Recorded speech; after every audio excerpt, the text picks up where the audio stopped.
Il est 19h30 sur Grand Lille TV. Bonsoir à tous. Merci de votre fidélité. Le point complet sur l'actualité de votre métropole lilloise.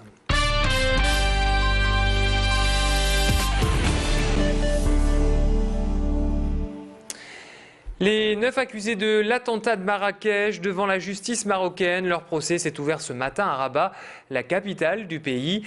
Ils sont suspectés d'avoir fait exploser le café Argana situé sur la célèbre place touristique El Jamaïfna le 28 avril dernier. Le bilan de cet attentat est lourd, plusieurs dizaines de blessés, 17 morts, dont 8 Français parmi ces victimes. Une petite nordiste, Camille, originaire d'Erly. Sa famille a fait le déplacement au Maroc et attend beaucoup de la justice. Ce procès ayant déjà été repoussé 2 fois.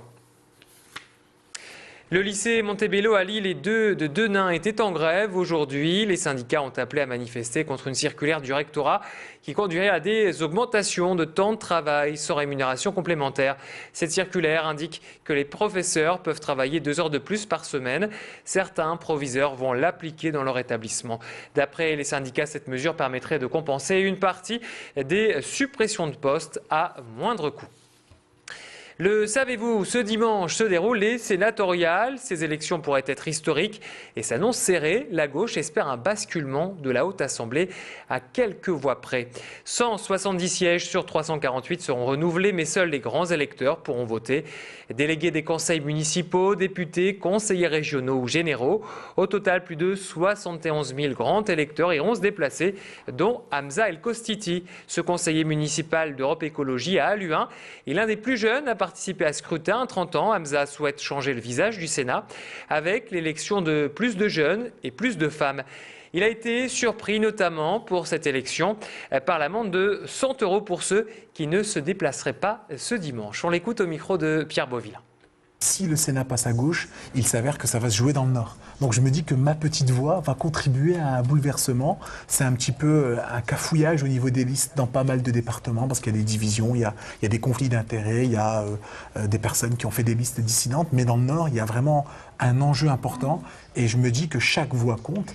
Et je suis assez surpris de l'amende de 100 € pour les élus qui ne vont pas voter parce que est-ce que l'État, la République a eu peur que les grands électeurs fassent preuve d'abstention, ce qui serait quand même le comble. Le feu couve chez les pompiers. Ce midi, une trentaine d'entre eux ont organisé une réunion au centre de secours de Roubaix à l'initiative de la CGT. Certains syndicats sont en colère. Ce mardi, le ministère de l'Intérieur ne les a pas conviés aux négociations concernant un projet de réorganisation de leur métier. Plusieurs points de mécontentement, le rallongement des durées pour monter en grade ou encore la limitation du recrutement des officiers et sous-officiers. Du coup, les syndicats des soldats du feu appellent à participer à la grande grève du 11 octobre prochain pour dénoncer les mesures d'austérité. Alors quels problèmes vont engendrer concrètement ces modifications? Plus d'explications au micro de Pierre Beauville. Un jeune qui rentre à l'heure actuelle peut espérer être adjudant de sapeur-pompier, c'est-à-dire le chef du véhicule, du fourgon qui part au feu en 14 ans de carrière minimum actuellement. Là, le minimum sans concours et sans examen, mais avec les formations, serait de 21 ans. Donc ça fait une carrière rallongée de 7 ans. Plus la remise en place de concours qui ont été supprimés il y a 10 ans. On remet la notion de concours pour accéder à ce grade-là. On ne parle que de lui dans les rues de la métropole. Le Vélil fait un carton plein près d'une semaine après son lancement. L'engouement est toujours très fort autour de ces 2 roues rouges et noires. Aujourd'hui, nous vous proposons de vous glisser dans les coulisses de l'usine de fabrication de ces vélos 100% lillois. Qu'ils soient en libre service et en location longue durée, les Vélil sont tous des between. Ils ont été légèrement modifiés, plus robustes, plus maniables et plus stables, avec des pneus larges. L'équipe d'Oxylane a appréhendé tous les types d'usages, allant de la circulation sur route au pavé. Et visiblement, les concepteurs sont globalement satisfaits. Le point au micro de Clément Carillon. L'équipe est très satisfaite que ce vélo soit enfin arrivé pour justement permettre à chacun d'utiliser le vélo plutôt que la voiture et d'augmenter la part modale sur l'île. Pour nous, c'était vraiment un réel objectif. Donc, on est tous des cyclistes urbains. Donc, c'est une vraie fierté, une vraie satisfaction que d'apporter cette réponse-là. La maladie d'Alzheimer concerne 850 000 personnes avec 110 000 nouveaux cas décelés chaque année. Au lendemain de la journée mondiale de lutte contre cette maladie, on s'intéresse aujourd'hui au travail des personnels soignants. Aujourd'hui, coup de zoom sur les ateliers d'écriture organisés dans la résidence du Clos Saint-Jean à Roubaix.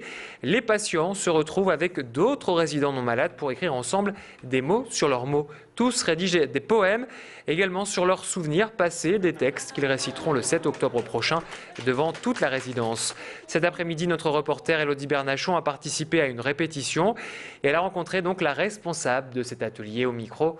On l'écoute donc au micro d'Élodie Bernachon. Par exemple, où vas-tu? À quoi penses-tu? À quoi rêves-tu? De quoi te souviens-tu? On choisit une de ces questions, qui sont dans une boîte d'ailleurs, et puis on répond à la question en faisant une inventaire et en commençant toujours par « je me souviens de »,« je me souviens de »,« je me souviens de » ou « je vais à »,« je vais au »,« je vais dans », etc. Et cette répétition crée déjà de la poésie en elle-même.